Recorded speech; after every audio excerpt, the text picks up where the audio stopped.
વાલા મિત્રો, ઈશ્વરનું વચન જીવનમાં પરિવર્તન લાવે છે. તે માણસના સ્વભાવને સંપૂર્ણ રીતે બદલી નાખે છે. જ્યારે પણ ઈશ્વરના વચનને રોકવાનો પ્રયત્ન થાય છે ત્યારે તે વધારે વેગથી આગળ વધે છે અને ફળ ઉત્પન્ન કરે છે. તેથી તમારા જીવનમાં ઈશ્વરના વચનના કાર્યને કરવા દો.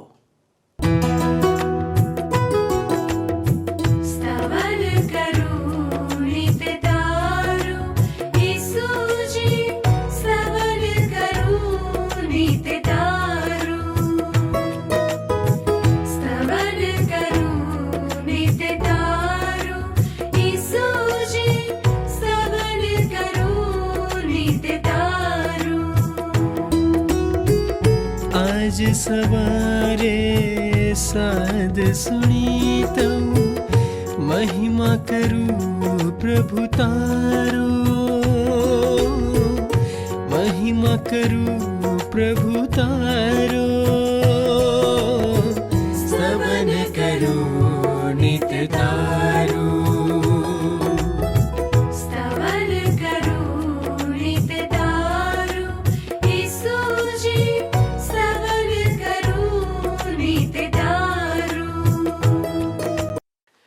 પ્રિય મિત્રો, સ્તવન કાર્યક્રમની આ શ્રેણીમાં આપ સર્વનું હું સ્વાગત કરું છું. ઈશ્વરનું વચન સત્ય વચન છે. આપણે બધા પરમેશ્વરની એક અનુપમ રચના છીએ. ઈશ્વરે મનુષ્યને માટે સમગ્ર જગતને ઉત્પન્ન કર્યું છે. આપણે તેમની દ્રષ્ટિમાં અણમોલ છીએ, પરંતુ પાપને કારણે મનુષ્ય અને ઈશ્વરના સંબંધમાં વિચ્છેદ પડ્યો છે. ઈશ્વર પવિત્ર છે અને તેથી તેમની સાથે મેળ મિલાપ માટે પવિત્રતા આવશ્યક છે.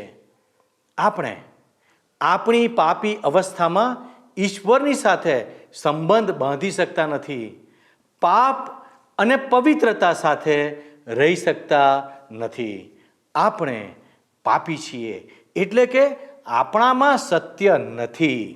બાઇબલમાં 1 યોહાન 1:8 લખવામાં આવ્યું છે, આપણામાં પાપ નથી.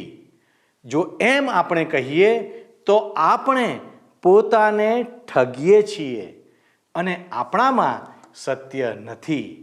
પરંતુ ઈશ્વર પવિત્ર છે અને તેથી તેમનામાં સત્ય છે. જો આપણે સત્યની શોધમાં છીએ તો આપણે ઈશ્વરની પાસેથી જ તે સત્ય મેળવી શકીએ છીએ અને આ સત્ય તેમના વચનોમાં આપવામાં આવેલું છે.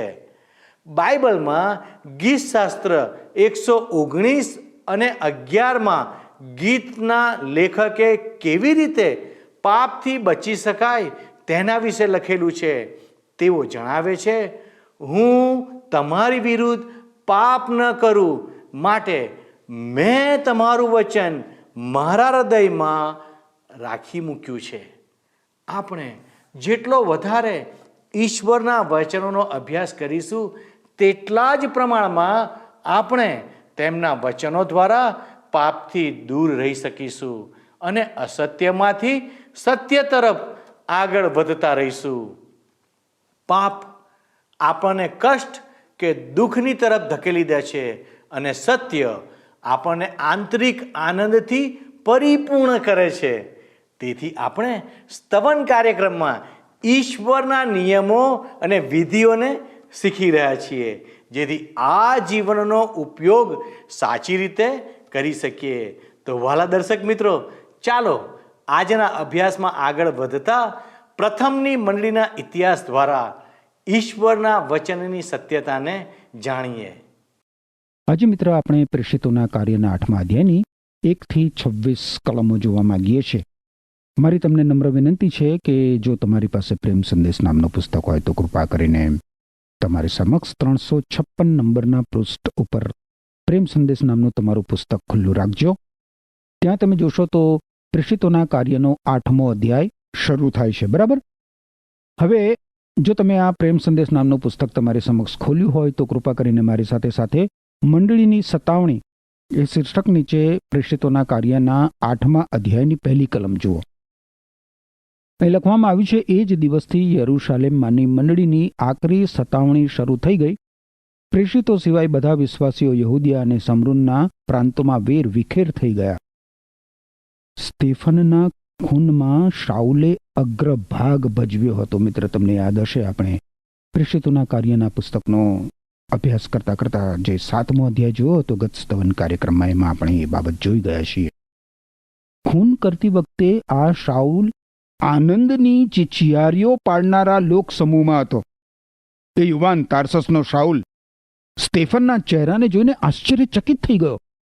એ શાઉલ હવે પ્રભુ ઈસુ ખ્રિસ્તની મંડળીનો મુખ્ય રંજાડનાર બની ગયો. બીજી કલમ શું કહે છે? કેટલાક ભાવિક માણસોએ ભારે રુદન અને શોક સાથે સ્ટેફનને દફનાવ્યો. હવે મિત્ર, વિશ્વાસીઓના દફન વિશે હું અહીં કેટલીક વાત કરવા માંગુ છું. પ્રભુ ઈસુ ખ્રિસ્ત પર વિશ્વાસ કરનાર વિશ્વાસીઓનું દફન એ તો એક બી વાવવા સમાન છે. મિત્ર, ફરી સજીવન થવાય ત્યાં સુધી ઊંઘ માટે શરીરને કબરમાં મૂકવામાં આવે છે. એક બીની જેમ ભાવિક માણસોએ સ્ટેફનના શબને સાચવીને કબરમાં વાવ્યું. સ્ટેફન ઈસુ ખ્રિસ્તની હાજરીમાં પ્રવેશ્યો હતો. ઈસુ ખ્રિસ્ત સ્ટેફનના સ્વીકાર કરવા માટે ત્યાં ઊભા હતા. સ્ટેફનનું શરીર તો પુનરુત્થાનની રાહ જોવા જમીનમાં દટાયું હતું. હવે ત્રીજી કલમ જુઓ. પણ શાઉલે મંડળીનો નાશ કરવા પ્રયાસ કર્યો. ઘેર ઘેર ફરીને તેણે વિશ્વાસી સ્ત્રી પુરુષોને ઢસડી લાવીને જેલમાં નાખ્યા. આ શાઉલ હોનહાર યુવાન હતો અને ઉત્સાહથી થનગમતો હતો. પણ યાદ રાખો કે પાછળથી તેણે પોતાના વિશે ફિલિપી લોકોને લખેલા પત્રના 3 અધ્યાયની 6ઠી કલમમાં બહુ અદ્ભુત વાત લખી છે. તમે એ વાંચી લેજો. 4થી કલમ તમે જુઓ તો મંડળીની વૃદ્ધિ એ શીર્ષક નીચે લખવામાં આવ્યું છે, વિખેરાઈ ગયેલા વિશ્વાસીઓએ બધી જગ્યાઓએ જઈને શુભ સંદેશનો પ્રચાર કર્યો. અહીં આપણે મિત્ર મંડળીની સતાવણીની અસર જોઈ શકીએ છીએ. સતાવણી પ્રભુ ઈસુ ખ્રિસ્તની મંડળીને અવરોધી શકી નહીં, પણ તમે જુઓ, બલકે એનાથી તો મંડળીની વૃદ્ધિ થઈ. અદ્ભુત એવી વૃદ્ધિ. મિત્ર, મંડળીની સતાવણીથી પ્રભુ ઈસુ ખ્રિસ્તના શુભ સંદેશનો પ્રચાર વધી ગયો. અને એ દર્શાવે છે મિત્ર કે વિશ્વાસીઓના દુઃખ સહન કરવા દ્વારા ઈશ્વર મહાન પરિણામો લાવે છે. મહાન પરિણામો લાવે છે. મિત્ર, 5મી કલમ જુઓ. ફિલિપ સમરૂનના એક શહેરમાં ગયો અને ત્યાં લોકોને ઈસુ ખ્રિસ્ત સંબંધી ઉપદેશ કર્યો. હવે આ ફિલિપ એ ઈસુ ખ્રિસ્તનો પ્રેષિત ફિલિપ નથી. મિત્ર, આ ફિલિપ તો ગ્રીક ભાષા બોલતો યહૂદી છે. એ પવિત્ર આત્માથી અને જ્ઞાનથી ભરપૂર હતો. ખોરાકની વહેંચણીના કાર્ય માટે આ ફિલિપ મંડળીમાં નિયુક્તિ પામેલા આગેવાનોમાંનો એક આગેવાન હતો. 6ઠી કલમ શું કહે છે? લોકોના ટોળા ફિલિપનું ખૂબ જ ધ્યાનથી સાંભળતા હતા. બધાએ તેનું સાંભળ્યું અને તેણે કરેલા ચમત્કારો જોયા. સ્ટેફનને આરંભની મંડળીનું ચમત્કાર કરવાનું કૃપાદાન મળ્યું હતું. અને હવે આપણે જોઈ શકીએ છીએ મિત્ર કે ફિલિપને પણ એવું કૃપાદાન મળ્યું હતું. જો કે મંડળીમાં દરેકને આવું કૃપાદાન મળ્યું નહોતું, પણ જે વિશ્વાસીઓ પ્રભુ ઈસુ ખ્રિસ્તના શુભ સંદેશના પ્રચાર કાર્યમાં લાગેલા હતા એમને આવું કૃપાદાન મળ્યું હતું. 7મી અને 8મી કલમ પ્રમાણે દુષ્ટ આત્માઓ ચીસ પાડતા પાડતા ઘણા લોકોમાંથી નીકળી ગયા. ઘણા લકવાવાળા અને લંગડા લોકો પણ સાજા કરાયા હતા. તેથી એ શહેરમાં આનંદ થઈ રહ્યો. પ્રભુ ઈસુ ખ્રિસ્તનો શુભ સંદેશ હવે તમે જુઓ મિત્ર, સમરૂન પ્રદેશમાં આવ્યો છે. સમરૂનમાં ફિલિપનો બધા લોકો પ્રેમથી સ્વીકાર કરે છે.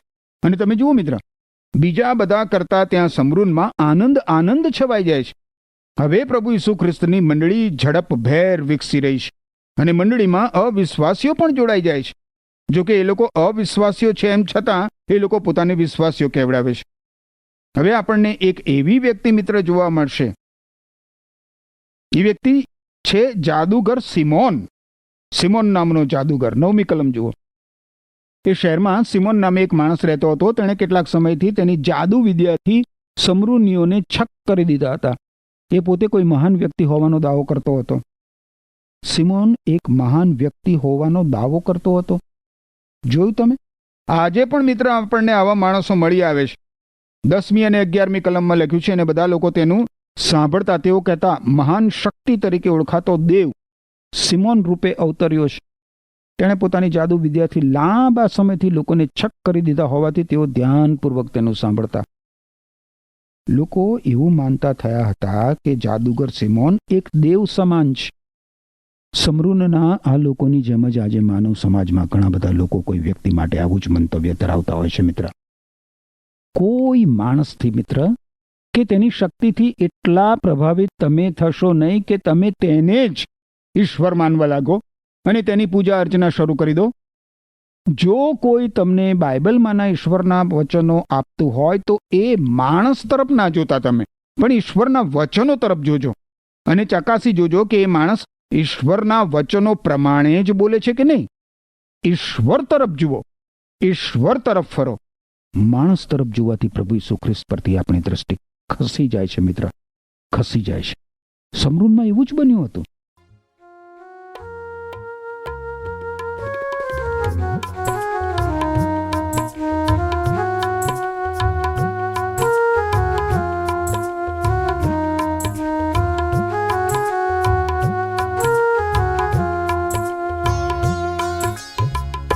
ઝરણામાં જેમ આખો સાગર સમાય નહીં, પ્રભુ તારો પ્રેમ મારા હૈયામાં માય નહીં, પ્રભુ તારો પ્રેમ મારા હૈયામાં માય નહીં. ઝરણામાં જેમ આખો સાગર સમાય નહીં, પ્રભુ તારો પ્રેમ મારા હૈયામાં માય નહીં, ઈસુ તારો પ્રેમ મારા હૈયામાં માય નહીં.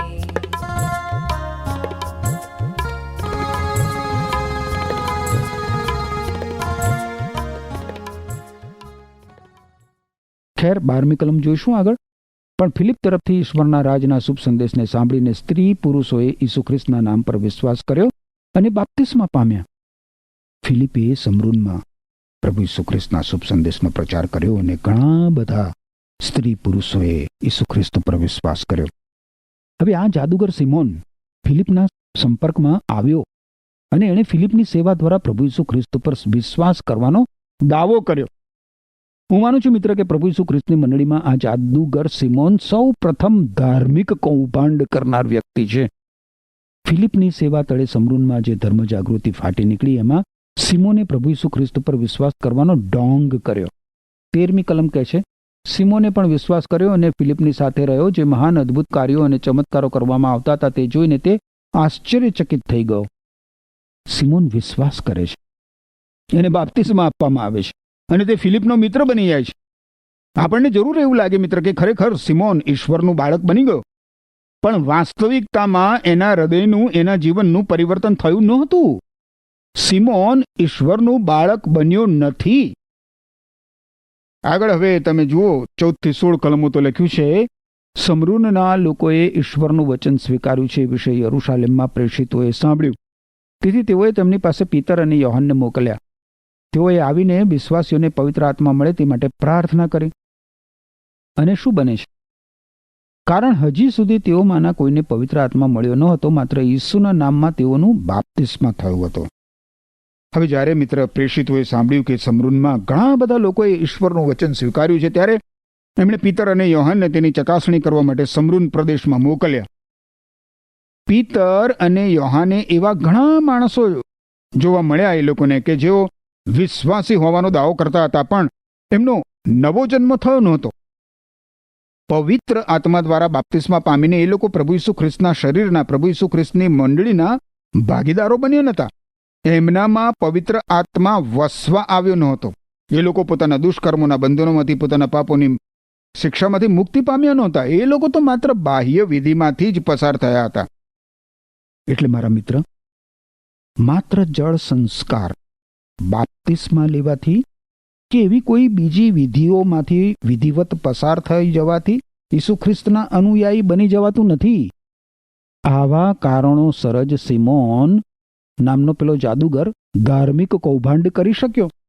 14 થી 17 કલમો જોઈએ તો લખ્યું છે કે સમરૂનના લોકોએ ઈશ્વરનું વચન સ્વીકાર્યું છે એ વિશે યરુશાલેમમાં પ્રેષિતોએ સાંભળ્યું, તેથી તેઓએ તેમની પાસે પીતર અને યોહાનને મોકલ્યા. તેઓએ આવીને વિશ્વાસીઓને પવિત્ર આત્મા મળે તે માટે પ્રાર્થના કરી, કારણ હજી સુધી તેમનામાંના કોઈને પવિત્ર આત્મા મળ્યો નહોતો. માત્ર ઈસુના નામમાં તેઓનું બાપ્તિસ્મા થયું હતું. પછી પીતર અને યોહાને પોતાના હાથ તેઓ પર મૂક્યા અને તેઓ પવિત્ર આત્મા પામ્યા. મિત્ર, લોકોને પ્રેષિતોના સાનિધ્યમાં હવે લાવવામાં આવ્યા છે.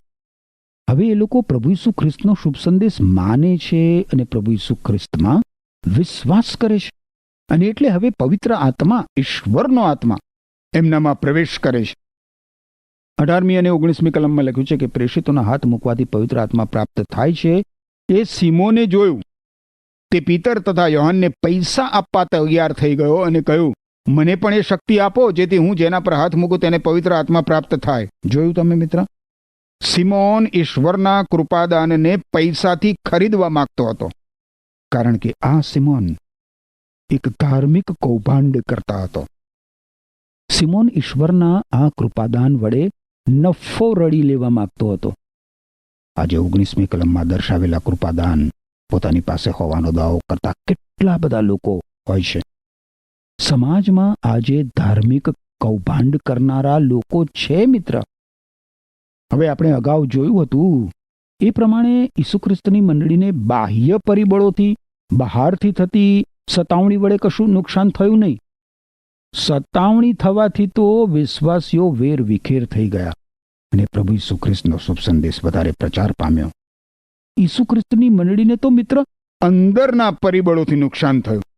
એવા લોકોથી નુકસાન થયું કે જેઓ વિશ્વાસી હોવાનો દાવો તો કરતા હતા, પણ વાસ્તવમાં એ લોકો વિશ્વાસી નહોતા. યાદ રાખો મિત્ર, પ્રભુ ઈસુ ખ્રિસ્તની મંડળીને અંદરના પરિબળોથી નુકસાન થાય છે. અંદરના પરિબળો. આગળ 20 અને 21 કલમો આપણે જોઈએ તો ત્યાં લખ્યું છે, પણ પીતરે જવાબ આપ્યો, તું અને તારા પૈસા જાય જહન્નમમાં. ઈશ્વરની ભેટને તું પૈસાથી ખરીદવાનો વિચાર કરે છે. ઈશ્વરની દ્રષ્ટિમાં તારું હૃદય ચોખ્ખું ન હોવાથી અમારા કાર્યમાં તારે કંઈ લાગભાગ નથી. આ માણસ સિમોનનું હૃદય પરિવર્તન, જીવન પરિવર્તન થયું નથી. એ માનવાનું કારણ આ જ છે મિત્ર. સિમોન પીતર ઘોષિત કરે છે કે જાદુગર સિમોનનું હૃદય ઈશ્વર સાથેના સંબંધમાં વ્યવસ્થિત નથી. સિમોન પરિવર્તન પામ્યો નથી. સિમોનનું સંપૂર્ણ ધ્યાન શાના પર છે? પૈસા પર છે. સિમોન માટે તો પૈસો એ જ પરમેશ્વર હતો. હવે 22 અને 23 કલમ પ્રમાણે પ્રેષિત પીતર સિમોન જાદુગરને કેવી સલાહ આપે છે જુઓ.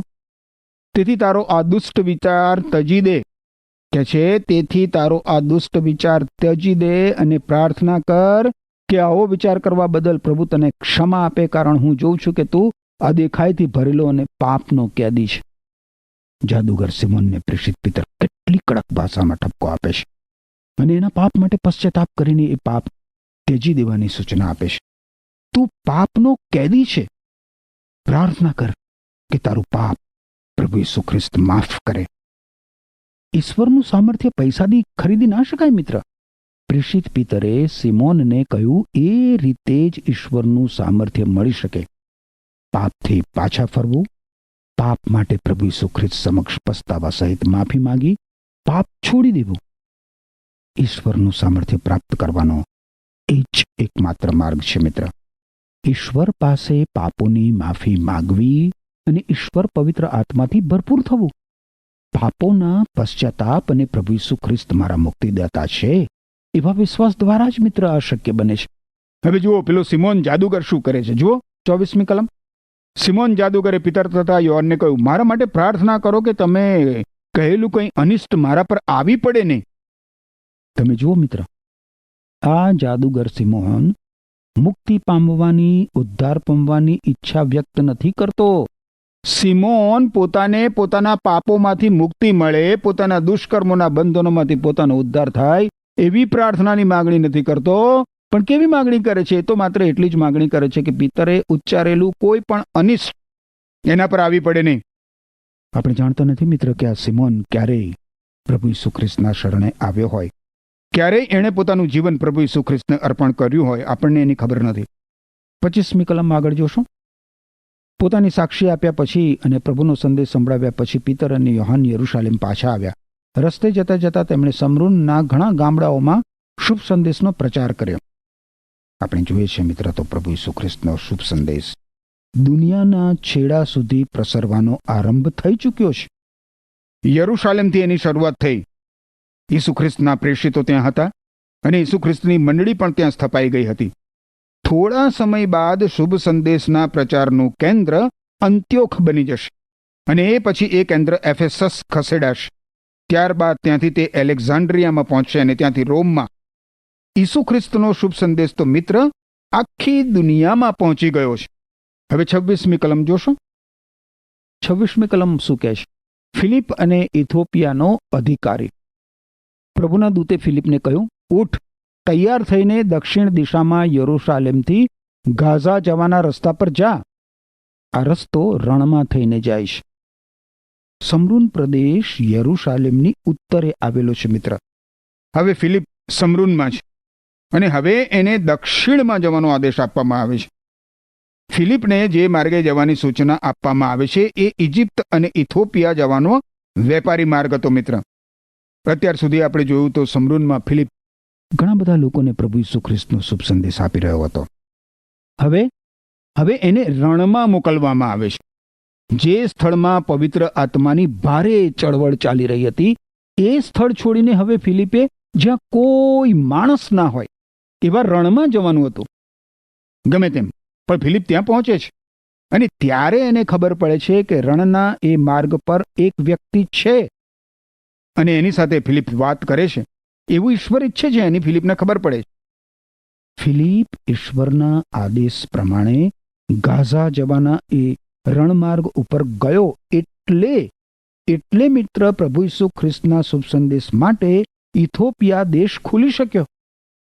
આપણે પણ મિત્ર ઈશ્વરની દોરવણીને અનુસરવું જોઈએ. ભલે પછી ઈશ્વરની દોરવણી આપણને માફક આવતી હોય કે ના આવતી હોય તો પણ. શરૂમાં આપણને કદાચ ઈશ્વરની યોજના સમજાતી ના હોય, પરંતુ પરિણામ બતાવી આપશે કે ઈશ્વરના માર્ગો સંપૂર્ણ છે, સુયોગ્ય છે. ફિલિપ ઈશ્વરના આદેશ અનુસાર રણના એ માર્ગે ગયો. પછી શું થયું? બહુ જ અદ્ભુત બાબત બને છે મિત્ર, ખૂબ અદ્ભુત. ફરી મળીશું ત્યારે આપણે એ જોઈ શકીશું. પરંતુ આજે આપણે જોયું તો આપણા ધ્યાન ઉપર કેટલી બધી અદ્ભુત બાબતો પ્રેષિતોના કાર્યના 8મા અધ્યાયથી આવી. ખાસ કરીને મિત્ર એ બાબતે આપણું ધ્યાન ખાસ દોર્યું છે કે ઈસુ ખ્રિસ્તના જે વિશ્વાસીઓ હતા આરંભમાં, એ લોકોની સતાવણી થઈ, એના કારણે એ લોકો વેરવિખેર થઈ ગયા. હવે ઈસુ ખ્રિસ્તના અનુયાયીઓ ઉપર જે સતાવણી આવી એનાથી એમને કોઈ ગેરફાયદો નહોતો થયો. હકીકતમાં તો એ લોકો વેરવિખેર થઈ ગયા, એના કારણે પ્રભુ ઈસુ ખ્રિસ્તના શુભ સંદેશનો ફેલાવો ચારે કોર થઈ શક્યો. કારણ કે જ્યાં જ્યાં આ સતાવણી પામેલા વિશ્વાસીઓ ગયા ત્યાં તેમણે લોકોને પ્રભુ ઈસુ ખ્રિસ્તનો શુભ સંદેશ આપ્યો. અને એના કારણે નાશમાં જતા કેટલા બધા આત્માઓ બચી ગયા. અંધકારમાં બેઠેલા કેટલા બધા લોકોને પ્રભુ ઈસુ ખ્રિસ્તના શુભ સંદેશનો પ્રકાશ મળ્યો અને કેટલા બધા લોકો પ્રભુ ઈસુ ખ્રિસ્તને શરણે આવીને પોતાના દુષ્કર્મોના બંધનોમાંથી, પોતાના પાપોની શિક્ષામાંથી મુક્ત થઈ શક્યા. અને પ્રભુ ઈસુ ખ્રિસ્તની મંડળીની એ રીતે વૃદ્ધિ થઈ. આજે મારી ઉપર, તમારી ઉપર, ઈસુ ખ્રિસ્તના અનુયાયી ઉપર જો કોઈ સતાવણી આવે છે તો એ ઈશ્વરના કોપના કારણે નહીં, કોઈ અનિષ્ટ આપણા જીવનમાં બની રહ્યું છે એ રીતે નહીં, ઈશ્વરના મહિમાને અર્થે ઈશ્વર એવી સતાવણી આપણા જીવનમાં આવવા દે જેથી આપણે એ સતાવણીમાં પસાર થતા ઈસુ ખ્રિસ્ત જેવું મન રાખીને ઈસુ ખ્રિસ્તના શુભ સંદેશને માટે, ઈસુ ખ્રિસ્તના નામને માટે જે દુઃખો સહન કરીએ છીએ એ દ્વારા પ્રભુ ઈસુ ખ્રિસ્તનો મહિમા, પ્રભુ ઈસુ ખ્રિસ્તનું ગૌરવ અને પ્રભુ ઈસુ ખ્રિસ્તનો શુભ સંદેશ લોકો જોઈ શકે છે, આગળ વધી શકે છે. અને ઘણા બધા લોકો મિત્ર, ઘણા બધા લોકો ને પ્રભુ ઈસુ ખ્રિસ્તના શુભ સંદેશની સત્યતા ઉપર વિશ્વાસ બેસી શકે છે. અરે જરા યાદ તો કરો, પેલું સ્ટેફન, એણે બિચારાએ શું કર્યું હતું? અને લોકો એને પથ્થરે મારીને મારી નાખ્યો અને છેલ્લે આખરે એણે શું કહ્યું? એ જ શબ્દો એણે ઉચ્ચાર્યા જે પ્રભુ ઈસુ ખ્રિસ્તે મૃત્યુ પામતી વખતે ક્રૂસ ઉપરથી ઉચ્ચાર્યા હતા કે પ્રભુ, મારા આત્માનો સ્વીકાર કરો, અને ઓ પ્રભુ, આ પાપ જે લોકો મને મારી રહ્યા છે તેમની વિરુદ્ધ યાદ ના કરશો. એ જ ભાવના સાથે મિત્ર, જ્યારે આપણે પ્રભુ ઈસુ ખ્રિસ્તના શુભ સંદેશને માટે દુઃખો સહન કરીએ છીએ, ત્યારે પ્રભુ ઈસુ ખ્રિસ્તનો મહિમા, પ્રભુ ઈસુ ખ્રિસ્તનું ગૌરવ આપણા જીવનો દ્વારા લોકો જોઈ શકે છે. એવું જીવન જીવવા માટે ઈશ્વર તમને કૃપા આપો. આમેન. પ્રિય દર્શક મિત્રો, આપણે જોયું કે ઈશ્વર કેવી રીતે પોતાના વચનો પોતાના લોકો સુધી પહોંચાડવાને માટે પોતાના પસંદ કરાયેલા ભક્તોને કે વિશ્વાસીઓનો ઉપયોગ કરે છે. શૈતાન ઈશ્વરના વચનોનો નાશ કરવાને માટે સદીઓથી પ્રયત્નશીલ છે, કેમ કે તે નથી ઈચ્છતો કે મનુષ્ય ઈશ્વરના માર્ગમાં આગળ વધે, અને તેથી મનુષ્યને આગળ વધતો રોકવા માટે શૈતાન નિરંતર પ્રયત્ન કરતો રહે છે. પરંતુ જ્યારે જ્યારે સતાવણી દ્વારા ઈશ્વરની વાત રોકવામાં આવે છે, ત્યારે ત્યારે ઈશ્વરનું વચન નિરંતરપણે આગળ વધતું જાય છે. ઈશ્વરનું વચન જીવનને બદલી કાઢે છે અને અનૈતિકતાથી આધ્યાત્મિકતા તરફ લઈ જાય છે. તે મનુષ્યના મૂળ સ્વભાવમાં પરિવર્તન લાવે છે, જેને શૈતાન પસંદ કરતો નથી. તેથી શૈતાન અલગ અલગ પ્રકારની રણનીતિઓ બનાવતો રહે છે, જેથી ઈશ્વરનું વચન લોકોના જીવનમાં પહોંચી ન શકે અને તેમાં તે વચન વાસો ન કરે, જેથી લોકો પાપમાં પડી રહીને નાશ પામે. તેથી શૈતાને હવે મંડળીની અંદર તેનું કાર્ય કરવાનું શરૂ કરી દીધું છે. સાવધાન રહો, શૈતાન ફાટફૂટ પાડવાનો પ્રયાસ કરતો રહે છે. જેટલું કાર્ય આપણી અંદર વચનથી વિરુદ્ધ થતું હોય છે, તે બધું શૈતાન તરફથી હોય છે. પ્રથમની મંડળીઓમાં પ્રેરિતોના શિક્ષણ પર નિર્ણયનો આધાર હતો. ત્યારે વચનનું પ્રકટીકરણ પૂરેપૂરું થયું ન હતું, પરંતુ આજે ઈશ્વરનું પ્રકટીકરણ બાઇબલના સ્વરૂપમાં પૂરેપૂરું થઈ ચૂક્યું છે. તેથી નિર્ણય લેવા માટે બાઇબલ મંડળીનો અંતિમ આધાર છે. અંતમાં આપણે સાવધાન રહીએ અને પ્રાર્થના કરીએ કે કોઈ કડવા દાણા અથવા તો જૂઠ્ઠું શિક્ષણ મંડળીમાં વચનની વિરુદ્ધ ફેલાવે નહીં, અને ઈશ્વરના લોકોની વચ્ચે શૈતાનનું કાર્ય મંડળીને દૂષિત કરે નહીં. ઈશ્વર આ સમજવા તમને સહાય કરો. આમેન. મિત્રો, ગત પ્રશ્નોનો જવાબ છે સ્ટેફન.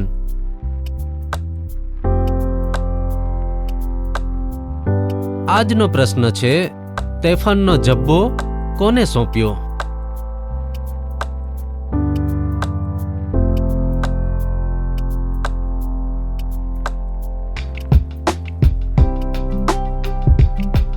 જવાબ આપેલ સ્ક્રીન પર દર્શાવેલ વોટ્સએપ નંબર પર આપવાનો રહેશે. કાર્યક્રમ દરમિયાન પૂછેલા પ્રશ્નોનો સાચો જવાબ આપનાર વિજેતાઓના નામ દર મહિનાના પ્રથમ સોમવારે જાહેર કરવામાં આવશે.